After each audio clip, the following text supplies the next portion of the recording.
Assembleia Legislativa do Estado de São Paulo aprovou um projeto de lei, para que todos os acompanhantes de pessoas com autismo fossem pessoas com especialização. E o Dória vetou e foi uma grande polêmica aí na comunidade, e eu vou me posicionar aqui contra a opinião que mais circulou na comunidade. E eu acho que o Dória está certo. Acho que essa lei, se aprovada, ela não teria benefícios para as pessoas com autismo e diria mais, a longo prazo teria um prejuízo. Eu vou explicar tudo isso e vou me fundamentar aqui cientificamente para te apresentar os dados que fundamentam essa minha posição. Eu sei que é uma polêmica, estou me envolvendo em mais uma, mas paciência, fica aí para a gente conversar um pouquinho.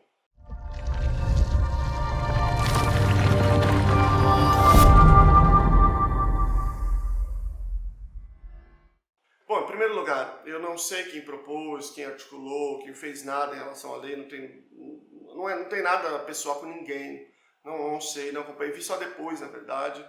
Eu tinha olhado e falei, pô, que legal, aí quando eu vi não era exatamente o que eu estava pensando. A proposição foi feita por uma deputada, e acho que a deputada é uma pessoa muito solista, incrível, assim, ela tinha já feito várias sinalizações de interesse de apoiar a comunidade autismo. A gente tinha uma iniciativa que a gente tinha antes na Assembleia Legislativa, e quando ela entrou, ela falou, pô, deixa eu ajudar, mas aí estava meio se desfazendo naquela altura, uma iniciativa que eu participava, e acabou não dando prosseguimento, mas a gente via esse interesse dela em participar, em apoiar realmente. Então, eu não sei o que aconteceu para ela propor isso, se alguém propôs para ela, ou se ela teve essa ideia, enfim. Mas eu vou explicar por que eu entendo que seria uma ideia danosa, inclusive. Bom, primeira coisa, precisamos partir de algum ponto aqui. Claro que algumas pessoas vão discordar de mim, mas vou dizer do que eu entendo. Eu entendo que a inclusão escolar é um processo absolutamente fundamental, que a gente deveria investir, deveria ter uma atenção bem redobrada em relação a isso, mas que hoje não tem inclusão escolar no Brasil. Nós temos matrícula na escola comum. Eu falo assim, eu sou sempre bem incisivo, Aí as pessoas falam assim, Selmo, mas você tem que ver que a inclusão está melhorando, tá? Qual é o dado que você tem de que está melhorando? Onde que está? Cadê os dados? Eu não estou dizendo que está ou que não está melhorando. Eu estou dizendo que quando você diz isso, o dado que as pessoas apresentam é o dado de matrícula na escola comum. Dado de matrícula não quer dizer nada, só quer dizer que ele está matriculado ali. Mas se ele está aprendendo que a finalidade do processo escolar, processo de inclusão, esse não está ali. Ele está tendo mais habilidades sociais, ele está desenvolvendo relações, cadê o dado? Onde que está? E a gente precisaria produzir esses dados, produzir pesquisa científica de verdade, mas eu, como professor, como pai, não é isso que eu vejo. Eu vejo uma situação bem estagnada já há muitos anos. A gente começou bem, tem muita boa vontade, muita, isso não pode dizer, muito boa vontade assim, dos profissionais, no meu entendimento pelo menos, dos professores, das gestões inclusive, mas tem uma confusão, como é que eu faço para resolver isso? Isso não está claro para as pessoas, O meu caminho, todo mundo que acompanha esse canal sabe, é a ciência. Mas vamos lá, vamos fazer um quadro aqui de qual é essa situação hoje no Brasil para a gente poder opinar sobre essa lei, tá? Bom, em primeiro lugar, existe hoje uma lei, a Lei 12.764 de 2012. Essa lei, ela é a lei do autismo, a lei que estabeleceu a política nacional, e ela tem um dispositivo lá que ela diz assim, que a pessoa com autismo, matriculada nas salas comuns do ensino regular, tem direito a acompanhante especializado quando há comprovada a necessidade. Ok? Aliás, o primeiro artigo que eu publiquei sobre autismo foi sobre esse dispositivo. Foi um artigo que tinha um caráter mais legal, jurídico. Eu apresentei num congresso de direitos humanos, com um juiz, com um desembargador, com um ministro. Foi muito legal essa discussão. E um pouco do que eu vou fazer aqui é o que eu fiz lá. Eu vou colocar aqui na descrição para vocês, quem quiser ler. Pois bem, a primeira coisa, a lei, ela não diz quem é esse indivíduo, formação, o que ele faz, nem como se comprova a necessidade. E aí, gerou uma margem que criou uma série de problemas. Quais problemas? O primeiro foi que, em nível nacional, criou-se um decreto posterior. Vou colocar aqui tanto a lei quanto o decreto, tá? Na descrição. Foi criado um decreto E esse decreto ele descreve a figura do acompanhante especializado contra aquilo que está no texto. Descreve como um cuidador. Por quê? Porque quem dominava o MEC a essa altura era o pessoal do LEPED, né, do laboratório lá da Unicamp, que é o pessoal da inclusão total, do pós-modernismo, que rejeita as perspectivas científicas sobre a educação, e eles entendem que não pode ter um mediador, não pode ter um acompanhante. É claro que eles poderiam ter disputado isso no Congresso, eles tinham que ter disputado lá no Congresso para não aprovar lá, né? Mas todas as propostas de projeto de lei que eles faziam, eles perdiam, porque a sociedade brasileira não entende assim. Em 2010, eles tentaram aprovar um Plano Nacional de Educação, a Meta 4, a famosa Meta 4, que acabava com a educação especial, toda a educação especial no Brasil, em 2017. Era para fechar tudo. E eles foram derrotados, porque a sociedade brasileira sabe que isso é um absurdo, isso é uma alucinação, né? E aí, para não passar pelos meios democráticos, para disputar no Congresso, eles foram pelo decreto, porque não tem mediação democrática no decreto. Eles vão lá, escrevem o que eles quiserem e publicam. Só que o decreto não é, embora é velho, o decreto ele é uma espécie normativa da lei, ele nem cria direito nem restringe direito. Então o que eles fizeram? Ao reduzir na descrição o mediador, o acompanhante a um cuidador, o que eles fizeram é ilegal no meu entendimento. Esse decreto é ilegal, além de uma outra ilegalidade que tem, que eu não vou discutir agora, que diz respeito ao espaço de atendimento, que é o CAPS, né? Mas eles colocaram essa descrição como um cuidador, porque eles entendem que não deve ter nenhum acompanhante, e eles não levaram em consideração o contexto da produção acadêmica e científica.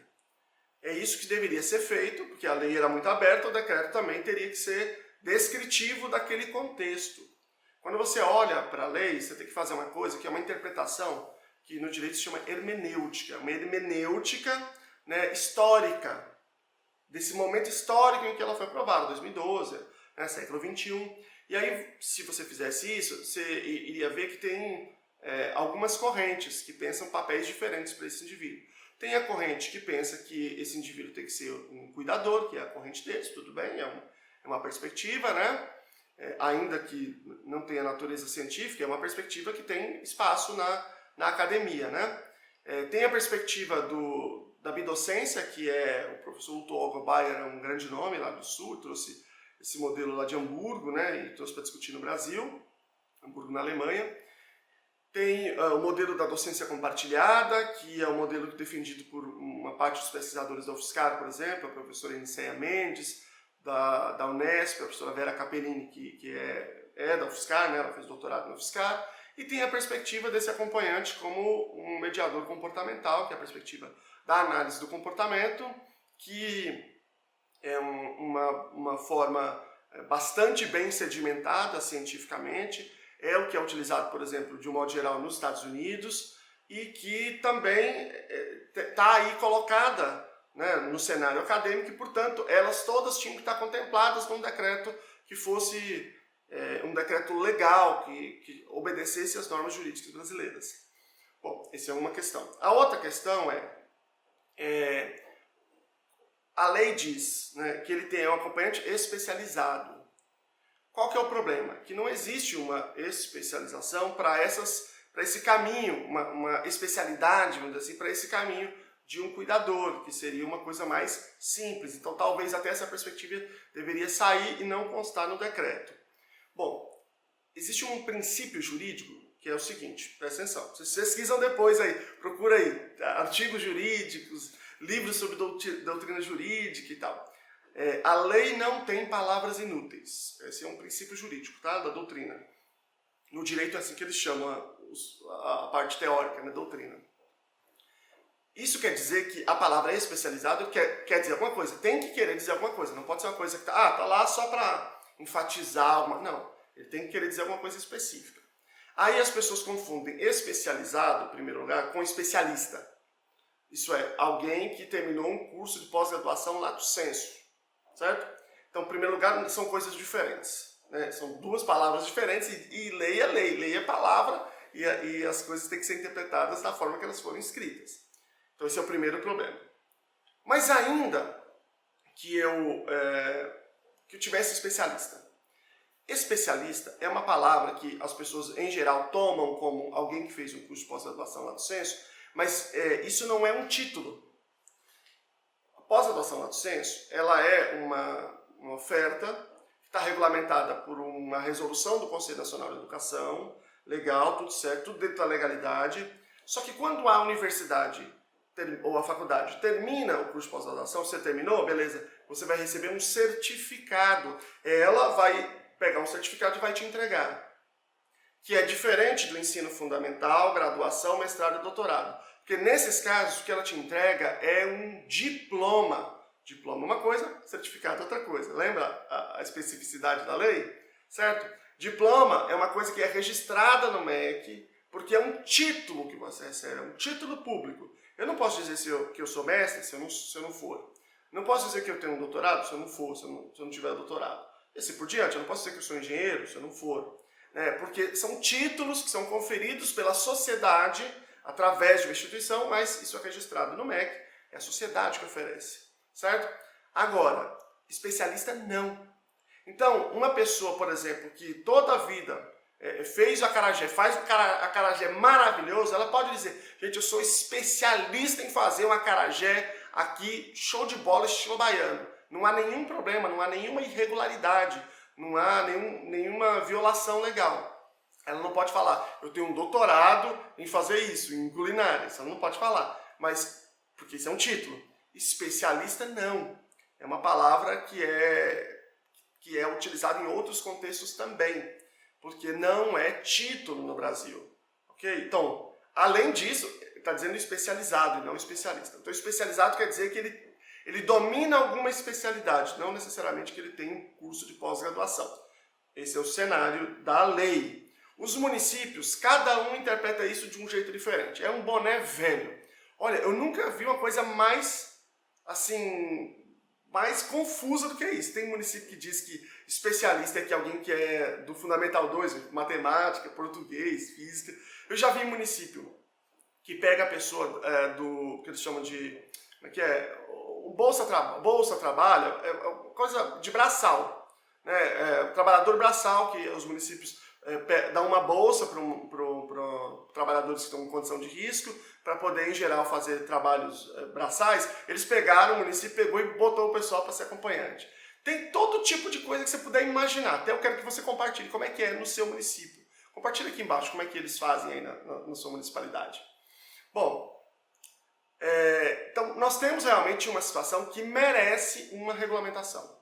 Então é louvável mesmo muito da parte da deputada, eu acho que ela poderia estudar essa questão para reapresentar com outros parâmetros ou outros deputados, né, para que isso fosse regulamentado. Nós tivemos uma reunião no Conselho Nacional de Educação, algum tempo atrás, né, eu faço parte do grupo de trabalho que está elaborando lá as novas diretrizes nacionais de educação especial, e foi apresentado para nós lá um levantamento que o Conselho Nacional de Educação fez sobre as judicializações em torno da educação especial. E a grande maioria é nesse tópico, no tópico do mediador, porque a forma que está descrita não dá segurança jurídica para as coisas, né? E aí tem muita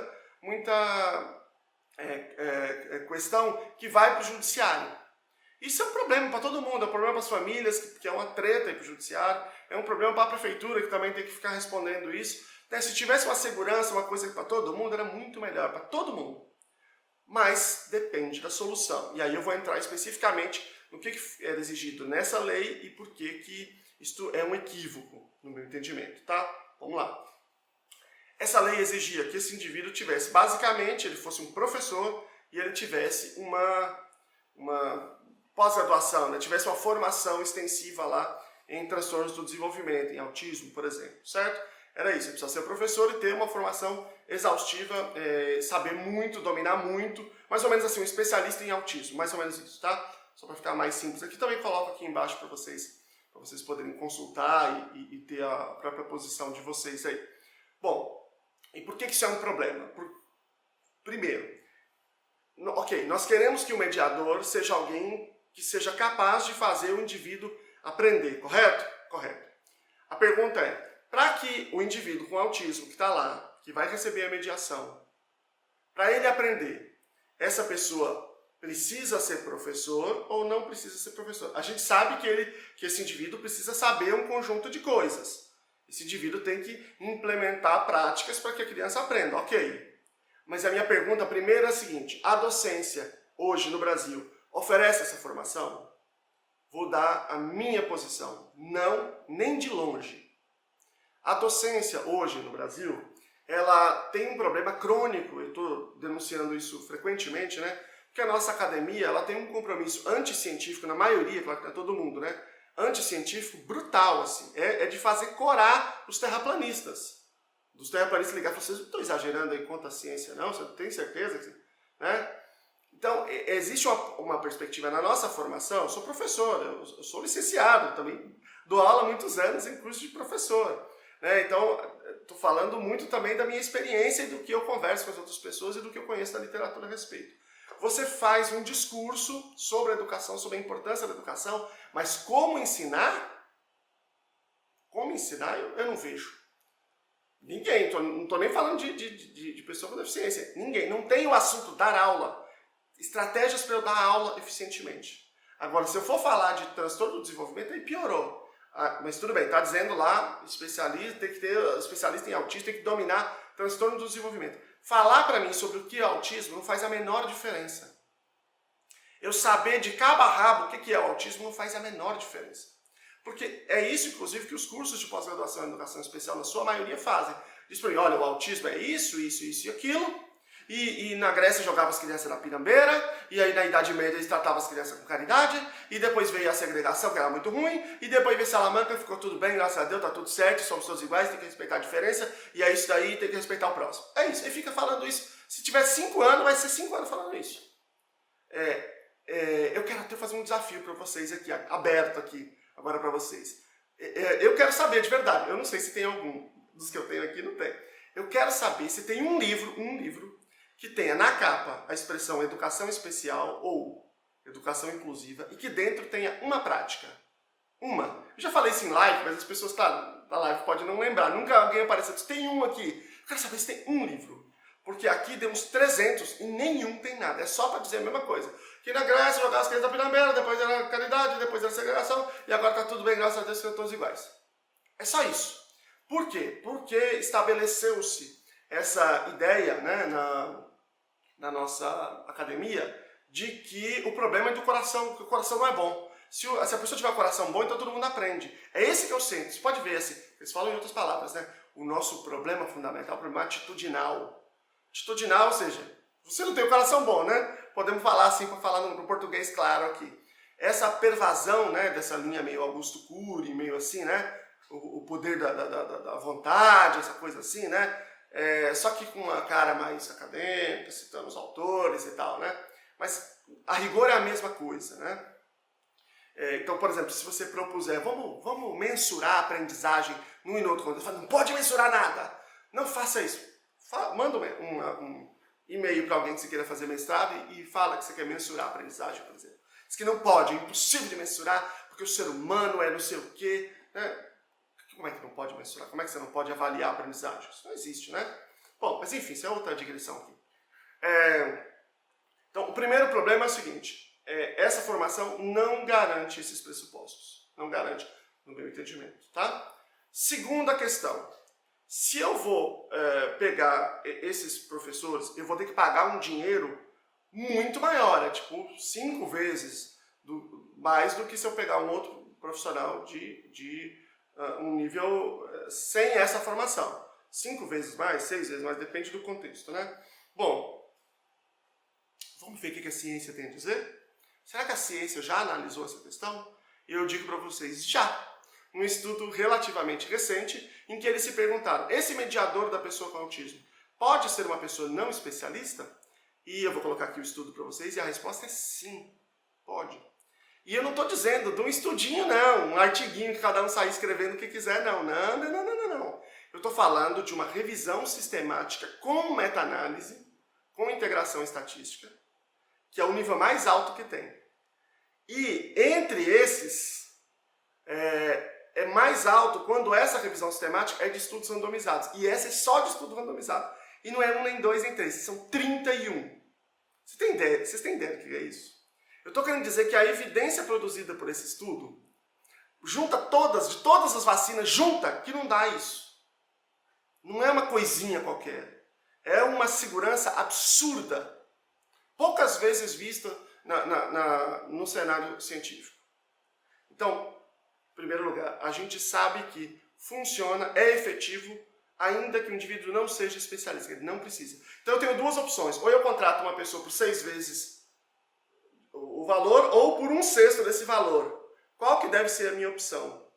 Se você for privado, que você vai contratar quem você quiser, você faz se você quiser. Mas se você for um órgão do Estado, que tem que seguir a Constituição Federal, a Constituição Federal tem um princípio chamado princípio da economicidade do Estado, você obrigatoriamente, pelo princípio legal, deve contratar isso aqui. O mais barato, aquele que é mais acessível para o público. Por quê? Porque alguém fala assim, mas se tem um melhor e um pior, por que eu vou escolher o pior? Não é isso. O que eu estou querendo dizer é que a ciência demonstrou claramente que este não é melhor do que este. Não é isso que vai fazer diferença. E mais, ainda que você pegasse alguém que já fosse professor especialista, você teria que dar a mesma formação que você dá para esse aqui. Qual é a formação que esses não especialistas têm para eles oferecerem essa intervenção? É uma formação, varia, né? Mas os Estados Unidos, que é a principal referência, em geral, uma formação de 40 horas. Então você também teria que dar, porque a formação da faculdade é só para dizer o quanto que é importante, o quanto que é bom, o quanto que é bacana. A educação não dá essa preparação técnica, certo? Então nós temos 2 indivíduos aqui com a mesma efetividade, esse aqui com um custo muito mais baixo. Então o primeiro grande equívoco é do ponto de vista da economicidade do Estado. O segundo problema é que você torna o indivíduo, quando a gente coloca a responsabilidade, sobretudo nesse especialista, você coloca o indivíduo numa posição que gera uma outra violação. Se todo o processo de como lidar com uma criança é desenvolvido por um profissional que a acompanha, o que acontece? Hoje é mais ou menos assim, né? Eu pego um mediador e falo, olha, aquela ali é a criança, boa sorte. Aí ele vai ali tateando, tentando aprender como é que aquela criança funciona, vai na tentativa e erro, o que é uma grande violação já, né? Porque essa criança, é direito dela que aquele indivíduo já chegue sabendo o que ele precisa fazer. Se ele precisa ficar na tentativa e erro ali, é sempre período que aquela criança está perdendo.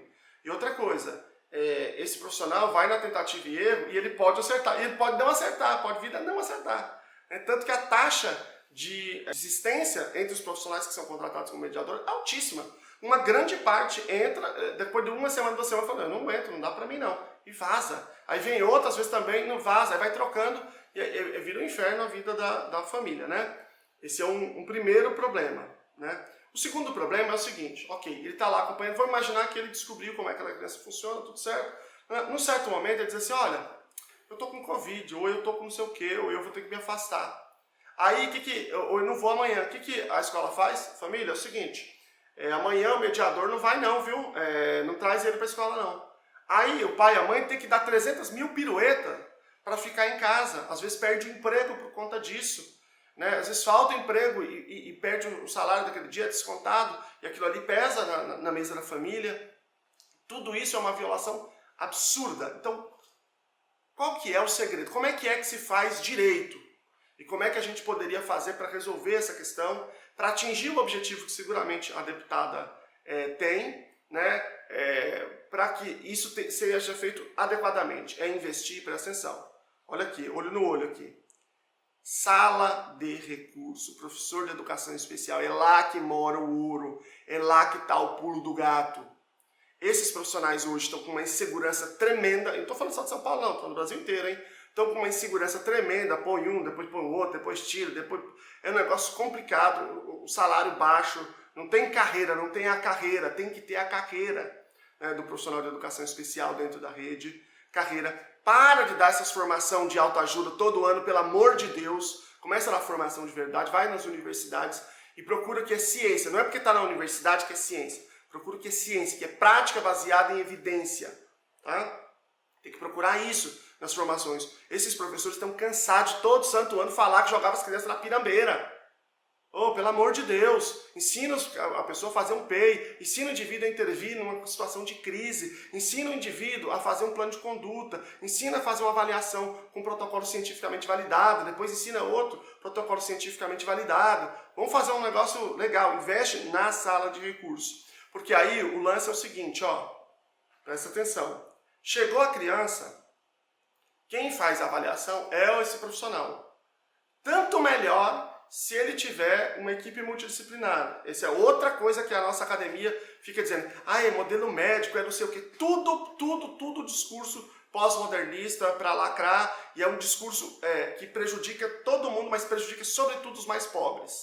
Mas depois eu falo disso numa outra oportunidade. Então, se tiver uma equipe multidisciplinar, tanto melhor. Se não tiver, o professor de sala de recurso é o indivíduo que coordena a avaliação das habilidades acadêmicas, ele pode contribuir, mas quem faz é o professor regente, mas ele faz das habilidades de aprendiz e habilidades desenvolvimentais. Vou botar um card aqui que eu explico o que são essas habilidades, falo um pouco desses protocolos, tá?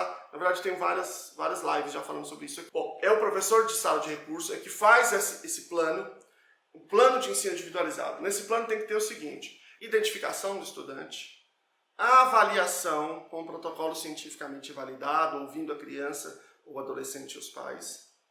Nós temos objetivos de longo, médio e curto prazo, programas de ensino, protocolos de registro destes programas de ensino, um protocolo de conduta, esse aqui é importante, daqui a pouco eu vou falar disso rapidinho, e diretrizes para adaptação de provas e atividades. Que aí o professor regente, que todo mundo diz, tem que adaptar, mas tem que adaptar como? Com que critério? Qual é a lógica? Quais são os parâmetros? Ninguém diz. E aí esses parâmetros estão colocados ali, inclusive ali, depois daquilo ali você pode responsabilizar o professor. Ué, por que você não adaptou conforme as necessidades dessa criança? Olha aqui, ó. Olha aqui a sua prova. Então a gente tem um parâmetro para fazer a cobrança, porque esse é o problema hoje, né? A escola diz, não, aqui é super inclusivo. Os pais dizem, não está funcionando. E aí a gente fica, mas e aí? Como é que você demonstra que não está? Quais são os parâmetros, né? Bom, e por que eu acentuei aqui o protocolo de conduta? Porque ali é onde vai estar escrito aquelas coisas básicas do indivíduo, que eu tenho que bater o olho e eu tenho que saber. Então, por exemplo, está ali, o que ele gosta, o que ele não gosta, como é que ele se comunica nas coisas principais, para ir ao banheiro, para tomar água, para fazer não sei o quê, como é que ele se comunica, como é que ele comunica, ele está com dor, por exemplo, né? Ele tem alguma alergia alimentar, ele tem alguma intolerância alimentar, ele tem algum remédio que ele toma contínuo, ele tem algum remédio que ele tem alergia. Então, eu tenho aquelas informações basiconas. O que faz ele ficar agressivo, o que fazer nesses contextos, se for o caso, né, de algum indivíduo. E por que isso é importante, gente? Porque, qual que é a ideia? Eu faço esse PEI, o professor de educação especial chama aqui o mediador que foi contratado para aquele caso, que foi designado para aquele caso, falei, vem cá, ô amigão, em vez de falar assim, vai lá para a sala, boa sorte, fala, vem cá. Esse aqui é o plano de ensino do indivíduo. Vem cá que eu vou te ensinar. Tem 10 programas aqui, um exemplo, né? Primeiro programa, vamos lá, eu vou te treinar para esses programas. Então treina esse mediador para implementar esses programas. O treino também tem a maneira de treinar, né? A maneira com melhor evidência de treinar, que eu não vou explicar aqui agora. Mas não é nem complexo, mas só para não ficar muito longo aqui. Mas depois que eu treino esse indivíduo, para esse indivíduo ir lá e fazer o seu trabalho e fazer essa intervenção, e eu posso ter contratado esse sujeito que vai ser treinado, tanto esse sujeito com esse nível mais básico aqui, como eu disse, né, nos Estados Unidos é alguém com ensino médio e mais um curso de 40 horas, não é qualquer 40 horas, tem lá a descrição do que ele precisa aprender nessas 40 horas. Lá, em geral, um indivíduo com um título chamado RBT, Registered Behavior Technician, ou eu posso contratar um cara aqui mais formado, tudo bem, não tem problema. Mas, presta atenção, o dia que esse mediador faltar, eu não vou ligar para a mãe e falar, mãe, não traga a criança, dá seus pulos, não. Eu vou pegar um outro profissional da escola e vou dizer, ó, vem cá, chega aqui. Olha aqui esse protocolo de conduta aqui, ó. Olha aqui o que deixa ele bravo, olha aqui como é que ele pede para fazer, para ir ao banheiro, para tomar água. Olha aqui, ó, tudo aqui tá a conduta toda que você tem que fazer aqui. Se ele ficar agressivo, você vai fazer isso aqui, dá uma olhada, olha, beleza. Então você vai segurar as pontas hoje, pode não ser o melhor dos mundos, ele não vai implementar todos os programas, fazer todos os registros, mas é uma grave violação. Só quem tem filho sabe disso, gente, o quanto acontece isso. É uma grave violação dos direitos humanos das famílias e dessas crianças ficar toda hora dizendo que não pode levar porque o profissional não vai vir aquele dia. E isso acontece toda hora. Isso é um pipinaço que ninguém está falando, muito importante. Por fim, então, para mim já está muito claro nessa demonstração que não precisa ser esse profissional mais qualificado. Alguém pode dizer assim, mas você é professor, você está depondo contra a própria classe. Então, em primeiro lugar, discurso corporativista não é comigo. Não interessa. O que me interessa é a sociedade. Certo? Em primeiro lugar. Segundo lugar, que isso é o pior discurso corporativista que existe. Por quê? Porque se eu estou falando que eu tenho que gastar um monte de dinheiro onde eu não preciso gastar, é dinheiro da educação saindo. É o dinheiro que poderia ser utilizado para melhorar as condições de trabalho do professor, inclusive do salário dos professores. Então, eu sair simplesmente contratando mais, sucateando a profissão, é uma péssima estratégia corporativista. Certo? É mais barato, muito mais barato. Portanto, por que eu disse que isso é prejudicial também para as pessoas com autismo? Tá? Primeiro, porque elas aumentam a probabilidade delas ficarem sem o acompanhamento e terem que não ir para a escola nesses dias, porque vai ficar a responsabilidade só de uma pessoa, que é um equívoco. E o segundo problema é porque, gente, se os caras faz o cálculo, se alguém for da área das finanças, tiver mais afinidade, eu queria até que se pudesse colocar por cima aqui os cálculos baseados na quantidade de professor que tem no estado, eu até poderia depois fazer um vídeo só sobre isso, que eu acho que seria bem legal. Mas são bilhões, eu estou falando de bilhões. A minha pergunta é a seguinte para vocês. Quantas residências assistidas dá para fazer com esses bilhões que não são necessários se gastar nesse lugar? A gente tem que pensar a longo prazo. A gente tem que pensar em todas as circunstâncias. Seu filho é pequeno, está na escola hoje, como o meu, hoje tem 13 anos, mas daqui a pouco a gente tem que ter direito de morrer. A gente tem que cobrar mais investimento público. Agora não dá para você pedir um caminhão de dinheiro hoje, outro caminhão amanhã, outro caminhão depois da manhã, outro caminhão depois da manhã. Porque, não, se pedir você pode fazer o que você quiser. Mas não tem, não é assim. Os recursos são finitos. Né? Eu não sou administrador, eu não sou de partido nenhum, não apoio partido nenhum, mas a gente tem que olhar do ponto de vista do administrador. E vou dizer uma coisa para vocês, os nossos maiores inimigos não são os políticos. Os maiores inimigos no sentido de que quem atropela as coisas acontecerem é quem está no meio, porque dá muito trabalho fazer as coisas acontecerem.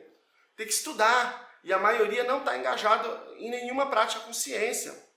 Quem está no meio. Porque se nós, pais, pressionarmos adequadamente os políticos quer saber de voto. Voto nós temos, deixa com a gente.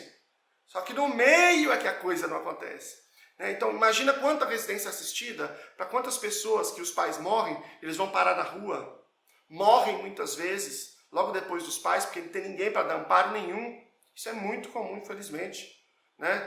Então a gente precisa pensar com um pouco mais de empatia global, um pouco mais ampla. Bom, por fim, deixa eu dizer uma coisa para vocês. Pode ser que alguém, mesmo assim, diga assim, não, esse estudo aí do estrangeiro, que no Brasil é diferente, que não sei o quê, que eu tenho certeza. Então, a gente poderia propor o seguinte, até fica a proposta aí, se tiver alguém do governo do estado assistindo, ou se alguém tiver algum contato com o governo do estado ou governos municipais. Tem municípios que já adotam isso que a lei propõe. O município em que eu sou professor, por exemplo. Lá, para você ser acompanhante de uma pessoa com autismo, em primeiro lugar, você só precisa do diagnóstico. Tem diagnóstico, já tem um acompanhante. Ponto. Que é uma prática errada. Errada porque quando você põe acompanhante com um menino que não precisa, você gera dependência. Uma prática errada, mas para não ter reclamação, sabe? É mais fácil do que fazer avaliação, essa de ciência aí. Eles pegam e dão para todo mundo. E eles pegam uma pessoa que tem que ter graduação e pós-graduação. Tem que ser especialista na área. Tem que ter a certificação. Faça o seguinte, entre em contato com os pais da cidade de São Sebastião e pergunte para eles como é que está. Está maravilhoso, porque deveria estar. Se um governo do estado quer tomar uma decisão, é assim que a gente tem que começar a decidir as coisas, não é porque é partido A, partido B, interessa esse negócio desses partidos, esse partido nem tem um sentido ideológico, na maioria das vezes. Faz assim, compara um lugar, pega um município e faz direito, do jeito que eu estou falando, do jeito que se faz nos Estados Unidos, do jeito que a ciência diz que é o jeito mais efetivo, faz assim e compara com uma cidade que põe o especialista e faz a comparação de efetividade. E você vai ver claramente, o problema é que a gente não está fazendo o que a gente precisa fazer. Eu vou aproveitar e vou colocar aqui embaixo também um projeto de lei lá de Curitiba que está correndo, muito legal, do vereador Pia lá. Esse projeto é um produto do movimento, não é ele, indivíduo, ele é uma pessoa com deficiência que representa essa causa, então ele apresentou como representante dessa causa, né? Então não tem problema de nenhum município que quiser copiar como projeto de lei, ou que quiser pegar esse projeto de lei e transformar num parecer, numa resolução do Conselho Municipal de Educação e aprovar como diretriz no seu município. Eu vou colocar aqui embaixo, em que descreve qual é o processo, né, de inclusão com a melhor evidência. E descreve isso olhando do ponto de vista da família, que quer que a criança aprenda, que quer que a criança evolua, e olhando do ponto de vista do administrador, que tem uma situação fiscal, né, tem uma lei de responsabilidade fiscal, que ele não pode sair gastando tudo o que ele quiser, mas que ele quer fazer o que é melhor para o seu município, para o seu estado. Eu tenho certeza que essa é o que a grande maioria quer, de verdade. Estou falando assim, sem demagogia, independentemente de partido, o que a maioria quer. Só que querer fazer a criança aprender é uma coisa, como que nós vamos fazer é outra. Porque nós estamos falando uma coisa, você tem um monte de profissional dizendo outra coisa, faz isso não, que isso aí dá muito trabalho. Na verdade é porque dá muito trabalho, não faz não, isso aí está errado. E se essas mães tudo loucas querendo pedir as coisas aí? Então a gente precisa se organizar e pressionar o poder político. Então eu vou colocar aqui embaixo para vocês. Desculpa se o vídeo ficou grande, mas eu achei que precisava explicar direito minha posição, senão eu vou ser comido vivo. Já vou ser comido vivo assim, né? Imagina se não explicar direito. Então, se você ficou até aqui, pelo amor de Deus, né? Vamos combinar algumas coisas. Primeiro, curtir esse vídeo. Não custa nada você curtir, e curtir vai sinalizar para o YouTube que o vídeo é bacana. Se você discordou, até para eu entender também a sua posição, o quanto de pessoas está concordando ou discordando, dá um dislike aqui para eu ter esse termômetro. Pode dar um dislike tranquilo. E se você aprovou, né, compartilha esse vídeo para outras pessoas, para a gente levar essa discussão, para a gente ser mais certeiro. Porque a luta, gente, a luta nossa não é fácil, não. Você tem que dar conta da sua casa, tem que dar conta de uma luta política. Não é fácil. É muito difícil. E a gente não é certeiro. Esse é um dos grandes problemas do nosso movimento. Eu me lembro da primeira vez que eu fui na Assembleia Legislativa, numa audiência pública, todo empolgado, e tinha uma pessoa lá que ela dizia assim, nossa, tá igualzinho as reuniões que eu vi na década de 80, que saía com essa mesma empolgação, com essas mesmas promessas. Aquilo me chocou, né? E foi uma das coisas que me fez pensar mais, articular mais, elaborar melhor, tentar construir mais, primeiro essa união e com base na melhor evidência para depois a gente dar esses tiros certeiros, tá bom? Um grande abraço a todos, até a próxima, tchau!